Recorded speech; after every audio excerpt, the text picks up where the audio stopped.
네, 한밤중에 찬송이라는 주제로 사도행전 말씀을 함께 보도록 하겠습니다. 남아프리카 공화국 대통령 중에 우리가 잘 알고 있는 넬슨 만델라라는 이 사람에 대한 이야기를 먼저 잠시 하겠습니다. 그는 흑인 인권 운동을 벌이던 중에 투옥되어서 무려 27년 동안 옥에 갇히게 되었습니다. 그가 추록했을 때 사람들은 이 사람이 완전히 폐인되어 있을 줄 알았습니다. 그런데 70세가 넘었음에도 불구하고 아주 건강하게 밝은 모습으로 나온 것입니다. 깜짝 놀라서 기자가 물었습니다. 아니, 다른 사람은 5년만 갇혀 있어도 건강을 잃고 나오는데 당신은 27년 동안 옥살이를 했는데 어떻게 이렇게 건강할 수 있습니까? 도대체 그 비결이 무엇입니까? 라고 물었습니다. 그때 만델라가 이렇게 대답합니다. 나는 감옥에서 늘 하나님께 감사하고 찬송을 했습니다. 하늘을 보고 감사했고, 땅을 보며 찬송했고, 물을 마실 때 감사했고, 음식을 먹을 때 감사와 찬송을 드렸습니다. 그리고 강제 노동을 할 때도 감사했습니다. 그래서 제 마음에는 늘 기쁨과 감사와 찬송이 있었습니다. 그래서 비결이 무엇이냐고 묻는다면 저는 감사와 찬송이 비결이라고 말하고 싶습니다. 라고 대답했습니다. 그 후에 우리가 잘 알고 있는 것처럼 노벨 평화상을 받았고요. 남아공 최초의 흑인 대통령이 되었습니다. 여러분, 이게 무슨 이야기일까요? 흔히 행복이라는 것은요, 환경이나 이 조건에 따라서 좌지우지 된다고 생각을 합니다. 그러나 여러분, 사실 행복은 마음의 태도에서 좌우됩니다. 마음의 태도가 얼마나 중요하냐면 그 마음을 통해서 모든 상황을 극복하고 이겨낼 수 있기 때문입니다. 마음에 문제가 생기면요, 무엇인가 없을 때는 없다고 힘들어서 불평을 합니다. 마음에 문제가 생기면요, 무엇인가 많을 때는 많다고 힘들어해요. 이것이 환경이나 조건의 문제가 아니라 무엇의 문제입니까? 자신의 마음의 문제라는 것이죠. 우리가 지난 주일의 말씀을 좀 이어가는 거죠. 지난 말씀을 보면 우리 마음이 어떤 마음이었습니까? 굳은 마음 혹은 돌 같은 마음, 그런 문제를 다루면서 하나님께서 우리에게 어떤 마음을 주시기를 사모했습니까? 새 영과 새 마음을 주시기를 간구하며 우리 지난 주일에 말씀을 보았습니다. 새 영이라는 것은 성령 충만함인데 성령 충만할 때 우리의 마음이 새롭게 되는 것이지요. 성령 하나님이 인도하실 때 우리의 마음이 부드러워지는 것입니다. 그러니 오늘 이 자리에 있는 모든 성도들, 우리 한 분 한 분 성령으로 충만하기를 소망합니다. 성령 충만하여서 모든 지킬 만한 것 중에서 우리의 마음이 지켜져서 하나님의 풍성한 은혜를 담을 수 있는 심령이 되기를 주의 이름으로 축원드립니다. 그만큼 마음이 중요해요. 마음의 태도가 중요하고 마음이 변화가 돼야 되는 것입니다. 그러면요, 마음을 지키는 것이 그렇게 중요하다고 말했는데, 그러면 마음을 지켰을 때 그에 따른 결과가 어떠한 결과를 우리에게 허락해 주십니까? 우리 금방 제가 잠깐 언급했던 잠언 4장 23절의 말씀을 한번 읽어보면 좋을 것 같습니다. 읽겠습니다. 모든 지킬 만한 것 중에 더욱 내 마음을 지키라. 생명의 근원이 이에게서 납니다. 아멘. 곧 내 마음에서 무엇이 있습니까? 생명의 근원이, 곧 샘이 흘러나온다라는 것입니다. 마음을 지키고 감사하면요, 입으로 나오는 모든 것이 생명의 근원이 되는 것인 줄 믿습니다. 그래서 세상 사람들은요, 절대 할 수 없는 감사가 성도들은 쉽게 할 수 있는 것은 성령께서 그 마음 가운데 주관하시기 때문입니다. 생명의 근원 되신 그 주님께서 우리의 마음에 감사도 주시고 찬송을 쏟아놓도록 인도하셨기 때문에 세상 사람들은 절대 할 수 없는 감사와 찬송을 하는 성도가 되는 것입니다. 바라옵기는 또 옆에 계신 믿음의 귀한 성도를 한 분 한 분 하나님의 귀한 감사와 찬송이 넘치는 귀한 성도님들이 되기를 소망합니다. 그런데 오늘 본문에 보면요, 환경적으로 도저히 감사할 수 없는 가운데 마음을 지켜서 생명의 근원과 같은 감사와 찬송을 드리는 이 바울과 실라의 이야기가 오늘 본문에 기록됨을 보게 됩니다. 이제 말씀 속으로 한번 들어가 보죠. 이 말씀을 볼 때 저는 이 본문에서 나타나는 상황을 먼저 이렇게 표현하고 싶습니다. 한번 띄워주시고 같이 한번 보겠습니다. 읽어볼까요? 시작. 도저히 감사할 수 없는 악조건. 도저히 감사할 수 없는 악조건이라고 저는 본문에서 이해가 됩니다. 말씀의 내용은요, 사도 바울이 신라와 함께 빌립보에 갔을 때 일어난 이야기입니다. 그곳에서 귀신 들린 점치는 여종 하나가 있었는데 그 여종 안에 있는 귀신이요, 이 바울을 보고 하나님의 종이라는 것을 알게 되었습니다. 그래서 바울과 신라가 하나님의 종이라는 것을 알고 지나갈 때마다 소리치며 귀찮게 합니다. 이 사람들은 하나님의 종들입니다. 이 사람들은 하나님의 종들입니다 라고 소리를 치는 거예요. 여러분, 이게 나쁜 말입니까? 나쁜 말은 아니에요. 사실 맞습니다. 그런데 귀신 들린 여종이 이와 같이 말하면요, 마치 한패 같습니다. 맞죠? 복음이 복음답게 전해지지 못하고 오히려 사람들이 오해할 수 있어요. 이방 땅에 가서 이제 막 예수를 전해야 되는데 귀신 들린 이가 막 하나님의 종이라고 말하면 이 귀신 들린 것, 귀신과 하나님과의 존재가 어떠한지가 참 오해가 될 수 있는 것이죠. 너무 귀찮았습니다. 너무 괴로웠어요. 그래서 바울은요, 여종을 불쌍하게 여기기도 했고 너무 성가시기 때문에 귀신을 쫓아줍니다. 당연히 바울이 했던 행동은요, 사랑하는 여러분, 여종의 입장에서는 너무 감사합니다. 생명을 살려준 것에 대해서 은혜로 여겨야 되기도 하죠. 그런데 문제는요, 그 여종 안에 있는 귀신이 떠나니 그 여종이 점치는 무엇도 사라집니까? 능력도 사라진 겁니다. 그러자 그 여종의 주인이 난리 난 거예요. 귀신 들린 여종을 통해서 돈을 벌어야 되는데 못하는 겁니다. 그래서 바울과 신라를 모함하고 고소하죠. 관리들이 나타나서 지금 바울과 신라를 잡아가려고 하는 것입니다. 그때 상황이 오늘 지금 본문 사도행전 16장에 있는 말씀입니다. 우리 22절부터 24절 같이 한번 크게 읽어보겠습니다. 무리가 일제히 일어나 고발하니 상관들이 옷을 찢어벗기고 배로 치라 하여 많이 친 후에 옥에 가두고 간수에게 명하여 든든히 지키라 하니 그가 이러한 명령을 받아 그들을 깊은 옥에 가두고 그 발을 착고에 든든히 채웠더니. 아멘. 여러분, 바울의 입장에서 얼마나 당황스럽겠습니까? 하나님 앞에서, 지금 사람 앞에서 잘못한 게 전혀 없습니다. 오히려 귀신 들린 사람을 고쳐줬으니 감사하다고 선행상을 받을 만큼의 상황인 것입니다. 그런데 지금 그에게 닥쳐있는 상황은요, 정반대입니다. 옷이 찢겼습니다. 죽도록 매를 맞았습니다. 감옥에 갇혔습니다. 당시의 감옥은 아주 열악한 환경입니다. 발에는 착고가 채워져 있습니다. 착고라는 것은요, 이 죄수를 움직이지 못하도록 매는 형벌의 도구입니다. 쉽게 말하면 보통 족쇄라고 이해하면 더 편할 것 같습니다.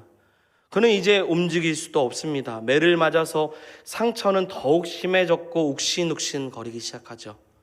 게다가 내일 어떤 일이 일어날지 모르는 상황입니다. 이렇게 매 맞아 죽을 수밖에 없는 상황까지 왔는데 내일은 살 수 있을까? 그런 상황에 지금 놓여 있을 수 있죠. 여러분, 한번 생각해 보십시오. 이런 환경 가운데 어떻게 여러분 감사할 수 있겠습니까? 오히려 원망과 불평하는 것이 아주 당연할 것이라고 생각이 됩니다. 물론 환경의 역설이라는 것이 있습니다. 환경의 역설. 이게 무슨 말이냐면 사람은요, 환경이 열악하면 열악할수록, 어려우면 어려울수록 신기하게 잘 적응합니다. 잘 적응하고 잘 삽니다. 적응을 하니까요, 어려운 환경에서도요, 버틸 수 있고 살아갈 수 있는 것이죠. 여러분, 초코파이를 맛있게 먹는 방법 아십니까? 초코파이를 맛있게 먹는 방법 3가지. 세 번째, 3위 뭘까요? 배고플 때 먹는 겁니다. 2위 뭘까요? 냉장고에 차갑게 얼려서 먹는 겁니다. 1위는 뭘까요? 뭘까요? 아무도 모르십니까? 알고도 대답하기 그러십니까? 군대에서 먹는 겁니다. 비싸지 않고 흔하게 먹을 수 있는 것도요, 힘들고 어려운 상황에 놓여지면요, 그것도 귀합니다. 원래 군대에 있으면요, 햄버거 하나도요, 양발 한 짝도 너무 귀합니다. 누가 훔쳐갈까 봐 이름 써놓습니다. 사회에서는 그게 뭐라고, 그게 귀한 것도 아닌데 어려운 환경에 있으면 사람은 적응을 해요. 그리고 그렇게 살아갑니다. 하지만 여러분, 고난이요, 적응이 됐다고 해서 감사할 수 있는 것은 아닙니다. 찬송할 수 있는 것도 그리 쉬운 일이 아닙니다. 전혀 감사와 찬송을 하기 어려운, 오히려 정말 억울해서 바울은요, 복음을 전하기 위해서 마게도냐로 하나님께서 인도하셨는데 단지 순종했고, 이제 복음의 씨앗을 조금 뿌릴랑 말랑 하고 있는데 이제 감옥에 갇혔으니 감사와 찬송을 하는 것이 오히려 쉽지 않습니다. 그런데 놀랍게도 본문은요, 바울의 모습을 이와 같이 소개합니다. 묘사하죠. 25절 말씀입니다. 25절 읽겠습니다. 한밤중에 바울과 실라가 기도하고 하나님을 찬송하며 죄수들이 듣더라. 아멘. 바울은 악조건에서도 그런 상황에 불구하고 뭘 합니까? 감사해요. 기도합니다. 찬송합니다. 여러분, 고난에 적응되어서 감사와 찬송과 기도하는 것입니까? 그러기에는 너무 빠릅니다. 그렇죠? 하루도 지나지 않았어요. 그런데 이게 가능한 것은요, 그 안에 마음의 태도, 그리고 하나 더 신앙의 힘이 있었기 때문에 가능한 것입니다. 여러분, 기억하십시오. 하나님을 믿는 신앙만 확실하면요, 아무리 나쁜 환경에 있을지라도요, 우리는 감사할 수 있습니다. 똑같은 조건에서도 불신자는 원망하고 절망할지라도 참된 성도는요, 참 신앙의 힘을 가지고 있으면 감사하고 찬송하며 소망 가운데 인내하며 이겨낼 줄 믿습니다. 저와 여러분들이 그러하기를 소망합니다. 세상은 우리에게 고난을 주지만 그 고난 앞에서 우리는 감사할 수 있는 신앙의 힘을 가지고 있는 성도가 되기를 소망합니다. 그런 뜻에서 제2차 세계대전 당시에 이 독일의 양심이라고 불렸던 본 회퍼 목사님께서는요, 이런 말을 하셨습니다. 어떤 사람이 크리스천인가, 그리고 어떤 사람이 크리스천이 아닌가라는 것을 분별하기 위해서, 식별하기 위해서 중요한 것 중에 하나는 그가 감사하고 즐거운 마음으로 살아가는 그 여부를 보면 알 수 있다고 말합니다. 사랑하는 여러분, 참된 신앙인은요, 정말 기쁨의 표지를 가지고 있어야 됩니다. 기쁨의 모습을 가져야 돼요. 매일의 원망과 불평과 짜증을 내면요, 그 신앙은 건강한 신앙이 아닙니다. 제 표정은 어떻습니까? 밝습니까? 밝아져야 되는데요, 웃어야 되는데 웃으면 눈이 없어질까 봐 걱정이 되고요. 근데 날마다 성도의 표정 하나하나마저도요, 표지와 같이, 마크죠, 그렇게 흔적과 같이 우리의 삶이 하나님의 형상을 나타내야 될 줄 믿습니다. 본문 25절을 다시 한번 볼까요? 같이 한번 읽어보겠습니다. 한밤중에 바울과 실라가 기도하고 하나님을 찬송하며 죄수들이 듣더라. 아멘. 여러분, 한밤중이면요, 상처가 더욱 욱신거립니다. 마음도 가라앉는 시간이죠. 보통 밤 되면 우울해져요. 감성적이집니다. 그런데 지금 바울은요, 어떤 상황이죠? 신라와 기도하고 찬송을 하고 있습니다. 여러분, 우리에게 이런 도전이 있기를 소망합니다. 고통이 깊고 육신이 쇠할 때 힘없어서 기도 못하고 찬송 못하는 것 같으나 사실 기도와 찬송은요, 깊이 하면 할수록 힘을 얻게 되는 것입니다. 고통이 느껴지지 않아요. 왜냐하면요, 하나님께서 예배하는 자를 사랑하시기 때문입니다. 그 인생에 충만하게 기름 부어주시고 나아갈 때 기도를 깊이 하시고요, 깊이 찬양하면요, 오히려 독수리 날개쳐 올라간 같은 새 힘을 주님은 허락해 주시는 거예요. 지금 바울과 실라는 욱신거리는 육신을 입고요, 죄인들이 들을 수 있을 만큼 큰 소리로 지금 하나님을 찬송하고 있습니다. 여러분, 찬송은요, 감사를 내포합니다. 찬송하면서 누가 원망을 말합니까? 감사를 해요. 그때 죄수나 간수가 뭐라고 생각을 하겠습니까? 여러분, 막 찬송하는데 그 찬송의 내용을 들어보면 다 감사하고 찬송이에요. 죄수와 간수들이 뭐라고 생각하겠습니까? 예수 믿는 사람 독특하다고요, 유별나다라고 할 것입니다. 어떻게 이 상황에서 저렇게 찬송할 수 있나, 감사할 수 있나. 성도 여러분, 우리는 장래 가운데서 찬송합니다. 하나님을 높일 수 있는 것은 우리는 유별나고 특별하기 때문입니다. 사랑하는 여러분, 그냥 여러분들에게 도전합니다. 예수님 때문에 독특해지시길 바랍니다. 예수님 때문에 유별나시길 바라요. 너무 유별나서 시도 때도 없이 그냥 찬송하고 감사하는 성도가 되기를 소망합니다. 그것이 마음이 건강한 사람의 모습이에요. 마음을 지키는 자의 모습입니다. 교회에서 보면요, 모이면요, 세상 이야기하기 너무 바쁩니다. 여러분, 모이면요, 그냥 말씀 나누기도 너무 바빠요. 시간 나면 찬송하시기를 소망합니다. 교회는 유별난 사람들이 모여있는 곳입니다. 여러분, 유별난 신자 하나하나가 모이면 함께 찬송을 부르게 돼요. 불신자라면요, 미친 사람들이라고 빈정대고 오히려 욕지거리를 할 수 있습니다.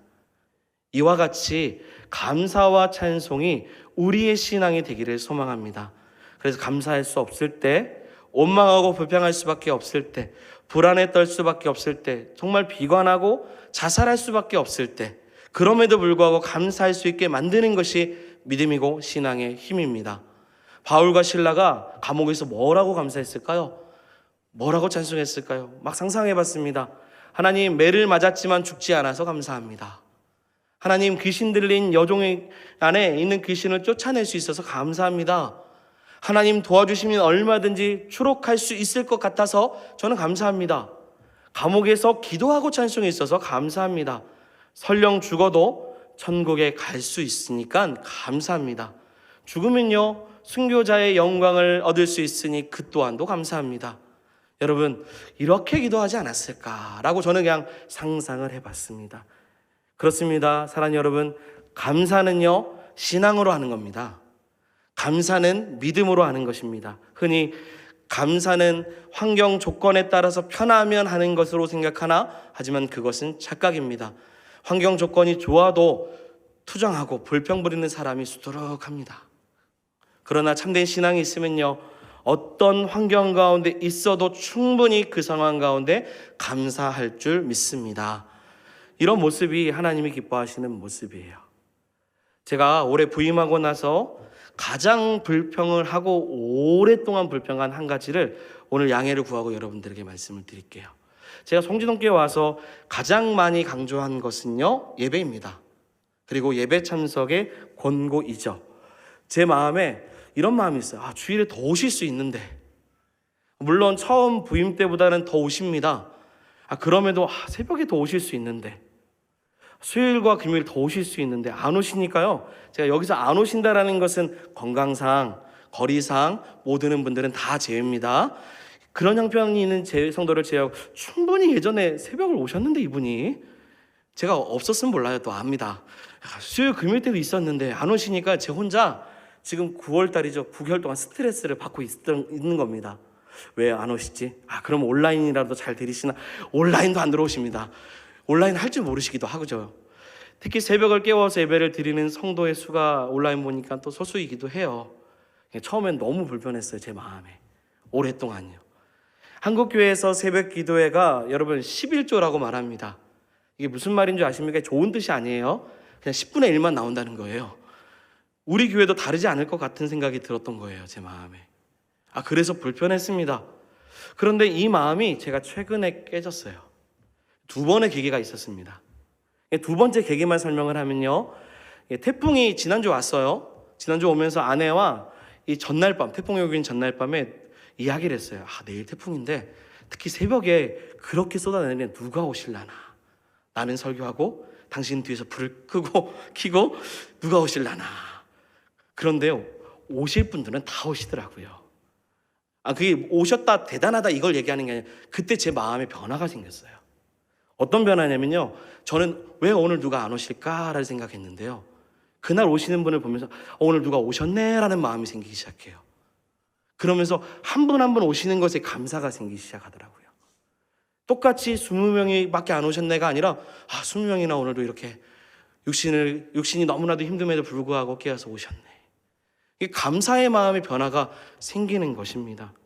오히려 마음의 태도를 바꾸니까요, 마치 새 영과 새 마음을 가지니까 감사가 오는 것입니다. 여러분, 그렇다고 강조하지 않지는 않습니다. 오셔야 됩니다. 오셔야 돼요. 왜냐하면 오셔서 함께 예배하는 일은 성도가 해야 될 의무이기 때문입니다. 하지만 제 마음은요, 이제 오지 않는 이들보다 오시는 성도에 더 집중해야겠다. 축복해야겠다. 축복받고 싶으시면 오시고요, 강건해야겠다. 강건해지도록 기도해드려야겠다. 새벽에 발걸음이 끊어지지 않도록 늘 오시는 분들이 이 예배 자리를 지킬 수 있도록 축복해야겠다라는 마음을 가졌습니다. 양해하고 들으십시오. 그 마음의 변화가 있으니까 모든 게 감사해요. 오늘도 빈자리가 몇 자리인가 라고 생각해보다 채워진 자리가 몇 자리인가를 더 생각해 볼 수 있는 마음, 그게 목회자는 또 그런 마음이 있겠지만 사랑하는 여러분, 우리의 모든 삶 가운데 똑같은 상황이어서도 하나님 앞에 감사와 찬송을 올려드리기를 소망합니다. 마지막입니다. 하나님은요, 감사하는 사람을 기뻐하시고요, 함께 하세요. 그래서 감사함으로 나갈 때 하나님의 임재와 능력을 체험할 수 있는 좋은 기회를 주셨어요. 바울의 경우를 보면요, 감사하고 찬송하다가 기적을 체험하기 시작합니다. 우리 26절이죠. 같이 한번 읽어보겠습니다. 시작. 이에 갑자기 큰 지진이 나서 옥터가 움직이고 문이 곧 다 열리며 모든 사람의 매인 것이 다 벗어진지라.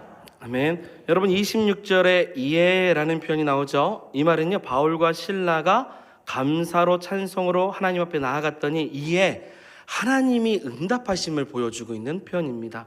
큰 지진이 났습니다. 옥터가 움직입니다. 그리고 무엇이 열렸어요?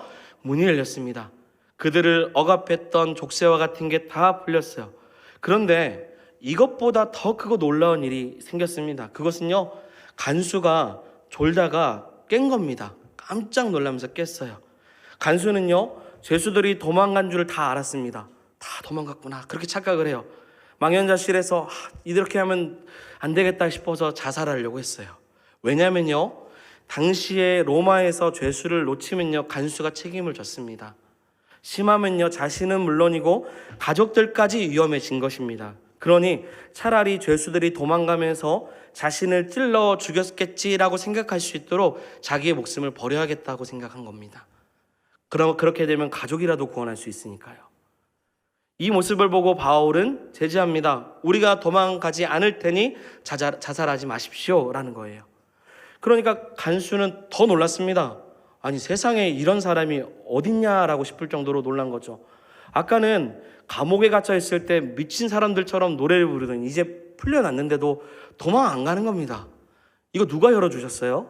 하나님이 열어주셨어요. 근데 안 가요. 그래서 넙죽 엎드립니다. 그리고 바울 일행을 데리고 나가서 묻습니다. 선생님들이요, 어떻게 하면 구원을 얻을 수 있습니까? 이 질문은요, 바울과 실라가 감옥에서 하나님을 찬송했던 그 모든 소리를 들어서 일어나는 과정이라고 생각이 됩니다. 어떻게 하면 구원을 얻을 수 있습니까? 그러자 바울이 대답합니다. 너무 중요한 말씀입니다. 주 예수를 믿으라. 그리하면 너와 내 집이 구원을 얻으리라. 할렐루야. 아주 좋을 것 같은 말씀이 여기서 나와요. 사도행전 16장 33절 34절 보면요, 더욱더 흥미진진합니다. 같이 읽어보겠습니다.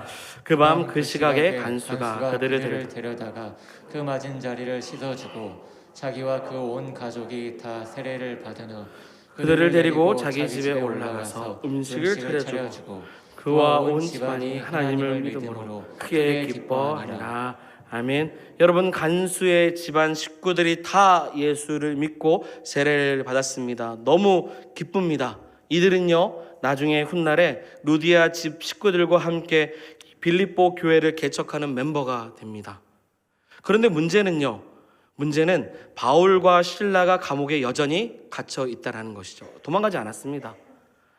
그런데 하나님은 그들을 무심히 여기지 않았죠. 오히려 더 놀라운 기적의 역사를 보여줍니다. 다음날 아침에 어떻게 된 일인지 모르겠으나 하급 관리들이 나와서 그들을 풀어주기 시작합니다. 하나님께서 그들의 마음을 돌이켜 주신 거죠. 그러나 오히려 바울은 풀어주는 상황 가운데 호통을 칩니다. 내가 어떤 사람이냐면 로마 시민권자다. 어떻게 이런 나를 이렇게 취급하느냐. 사실 바울은요, 감옥에 들어갈 때 말할 수도 있었을 겁니다. 죄가 없는데 함부로 가두었으니 어떻게 지금은 이렇게 나가라고 하냐. 상관들 오라고 하라 라고 하는 거예요. 그 말을 들은 부하들은 두려웠습니다. 상관들이 직접 와서 제발 나가 주십시오 라고 부탁을 합니다. 결국 그들은 나갑니다. 감옥 문이 하나님이 열어주시든 사람이 열든 결국 하나님은 그들을 풀어주시지요. 여러분, 말씀을 좀 잘 생각해보고 정리해보면요, 감사는요, 하나님의 역사를 나타냅니다. 감사의 현장은 축복의 현장이 됩니다. 감사는요, 기적의 현장을 만듭니다. 감사와 찬송으로 수지 맞은 사람은요, 하나님께서 놀라운 기적의 역사를 경험케 하도록 하나님이 직접 하시든지 사람의 손을 통해서 하시든지 분명히 하나님께서는 그들을 축복해 주십니다. 그래서 성경은 누누이 말하잖아요. 뭐라고요? 감사하라고요. 범사에 감사하라. 이것이 그리스도 예수 안에서 너희를 향하신 하나님의 무엇입니까? 뜻입니다. 하나님의 뜻이에요. 감사하는 것은 하나님의 뜻인 것입니다. 불평은요, 인생을 감옥으로 만들지만 감사는 그 인생을 감동으로 만듭니다. 성경에 보면 이러한 감사로 나온 사람들의 이야기가 정말 많습니다. 일일이 다 말하기가 어렵겠죠. 욥도 있고요, 다니엘도 있습니다. 사자굴에 들어갔을 때도, 욥이 모든 것을 다 잃었을 때도 하나님 앞에 감사했습니다. 하루에 정해진 시간에 맞춰서 다른 신에게 숭배하지 않고자 원래대로 예루살렘을 향해서 기도했던 다니엘의 모습, 그 감사를 통해서 하나님은 그들의 인생을 붙잡아 주시고 새롭게 하신 것입니다. 우리 지난주 주일과 이어서 오늘 말씀의 결론은 이와 같습니다. 사랑하는 여러분, 마음의 태도가 중요합니다. 우리의 마음을 바꿔야 됩니다. 그런데 이 마음의 변화는 나에게 있지 않습니다. 우리의 마음을 새 영과 새 마음으로 허락하시는 분은 오직 하나님이십니다. 하나님께서 우리의 마음을 바꿔주실 때 우리의 입술은 불평과 불만이 아니라 감사와 기쁨의 찬송으로 주 앞에 나아가는 자가 될 줄 믿습니다. 그러면 우리 안에 그 감사와 기쁨이 나타날 수 있도록 무엇이 충만해야 됩니까? 성령이 충만해야 됩니다. 그리고 성령 하나님께서 우리의 삶 가운데 충만할 때 예수로 만족하고 예수로 기뻐하는 저와 여러분들이 되기를 주의 이름으로 축원드립니다. 아멘. 말씀을 기억하면서 함께 찬양하겠습니다. 우리 충만이라는 찬양을 통해 하나님께 고백하겠습니다. 무명이어도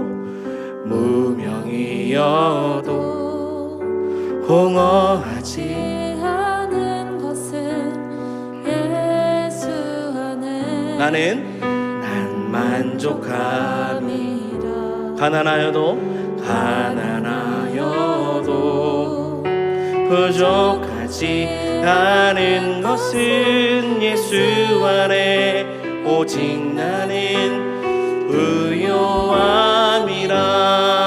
고난 중에도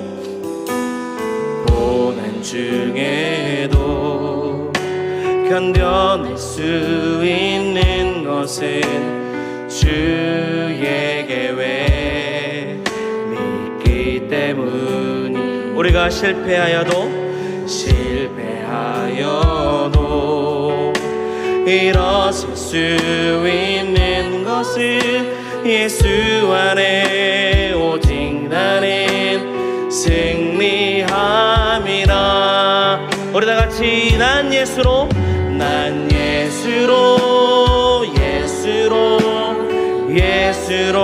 충만하네. 난 예수로 충만하네. 난 예수로 충만하네. 영원한 왕 내 안에 살아계시네. 내 몸이 약해도 우리는 낙심하지 않는 것은 예수 안에 나는 완전함이라.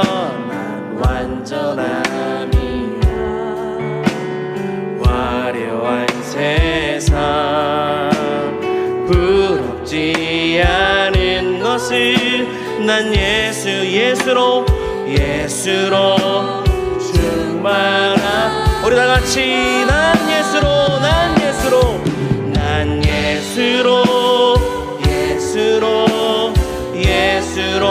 충만하네.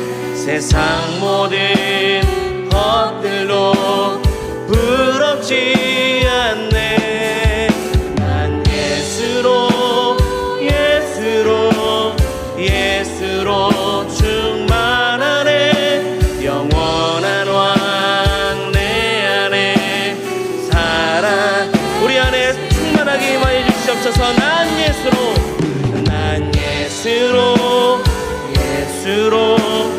예수로 충만하네. 세상 모든 풍파도 두렵지 않네. 아멘. 난 예수로 충만하네.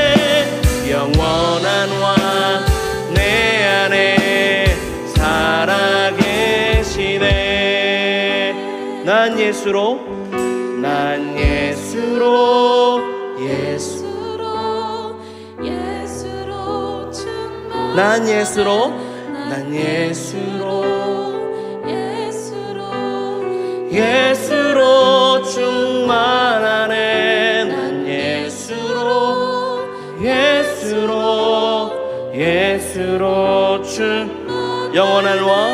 영원한 왕 내 안에 한 번 더 우리 선포하면서 우리 안에 충만한 주님을 사모합니다. 난 예수로 난 예수로 난